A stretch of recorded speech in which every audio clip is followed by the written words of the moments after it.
Assalamualaikum warahmatullahi wabarakatuh. Perkenalkan, nama saya Wahyuni Surutami, kelas 3B Prodi D3 Keperawatan Poltekkes Kemenkes Bengkulu. Baik, di sini saya akan menjelaskan mengenai LP halusinasi. Yang pertama ada pengertian dari halusinasi, yaitu merupakan gangguan persepsi di mana klien mempersepsikan sesuatu yang sebenarnya tidak terjadi, suatu penerapan panca indera tanpa ada rangsangan dari luar, suatu penghayatan yang dialami suatu persepsi melalui panca indera tanpa stimulus eksternal atau persepsi palsu.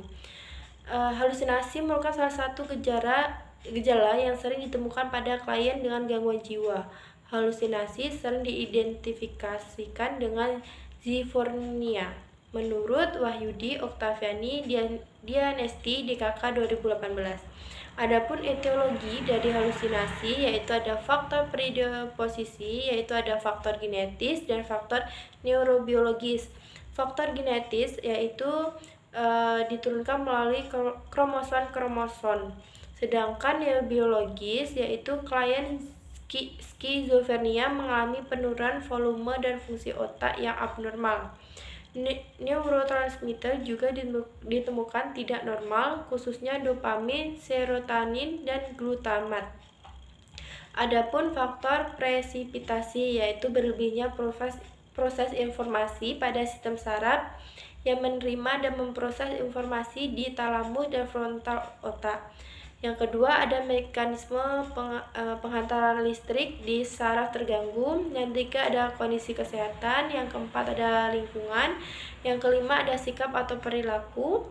Setelah itu ada pun jenis-jenis halusinasi, yaitu pertama ada halusi pendengaran audio 70%, setelah itu ada halusinasi penglihatan visual 20%, halusinasi pengecapan gustatorius, ada halusinasi penciuman olfaktori, setelah itu ada halusinasi sentuhan atau taktil, halusinasi somatik. Setelah itu ada tanda dan gejala tentang halusinasi menurut Wahyudi Oktaviani Dianesti DKK 2018, seperti yang pertama itu ada bicara senyum dan tertawa sendiri, mengatakan mendengar suara, merusak diri sendiri atau orang lain lingkungan, tidak dapat membedakan hal yang nyata dan yang mistis, tidak dapat memutuskan konsentrasi, pembicaraan kacau, terkadang tidak masuk akal, sikap curiga dan bermusuhan, menarik diri, menghindari dari orang lain, sulit membuat keputusan, ketakutan, mudah tersinggung, menyalahkan diri sendiri ataupun orang lain. Itu tadi salah satu tanda dan gejala halusinasi. Itu adapun tahap-tahap halusinasi, yaitu tahap halusinasi yang pertama ada sleep disorder, yaitu halusinasi tahap awal seorang sebelum munculnya halusinasi. Setelah itu ada comforting, adalah halusinasi tahap menyenangkan atau pasien cemas sedang. Setelah itu ada yang ketiga, condemning, adalah tahap halusinasi menjadi menjijikan pasien cemas dan berat. Setelah itu ada controlling, adalah tahap pengalaman halusinasi yang berkuasa pasien cemas berat. Dan conquering adalah tahap halusinasi panik umumnya menjadi melebur dalam halusinasi. Yaitu ada pohon masalah. Yang pertama menurut Wahyudi Oktaviani Diaslik DKK 2018, yaitu ada gangguan konsep diri harga rendah bisa menjadikan isolasi sosial atau menarik diri. Nah, setelah itu pasien akan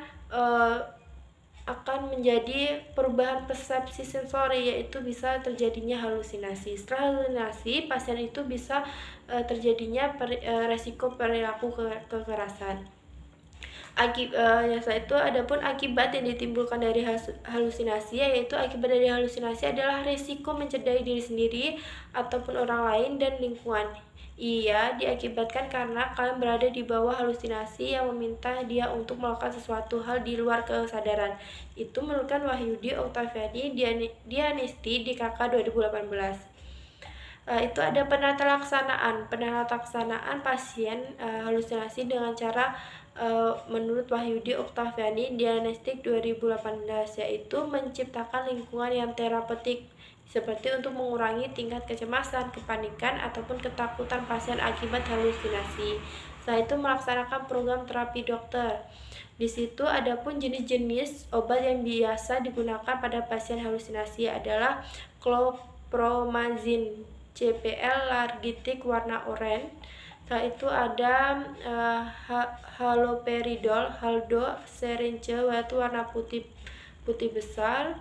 Adapun trihexypendi THP artemitremin warna putih kecil. Nah, itu adapun menggali permasalahan pasien dan membantu mengatasi masalah yang ada setelah pasien lebih kooperatif dan komunikatif. Setelah itu ada memberikan aktivitas kepada pasien diajak mengaktifkan dirinya untuk melakukan gerakan fisik, misalnya berolahraga. Setelah itu ada melibatkan keluarga dan petugas lain dalam proses perawatan. Setelah itu pengkajian perawatan, yaitu identitas klien, keluhan utama dan alasan masuk, faktor predisposisi yaitu ada hubungan sosial dan spiritual. Setelah itu ada status mental. Status mental itu pembicaraan klien, penampilan diri mengikuti pasien tanpa lesu, aktivitas emosional, efek dan lain sebagainya. Setelah itu adalah masalah keperawatan. Di sini saya mengangkat gangguan persepsi sensori, halusinasi dan isolasi sosial.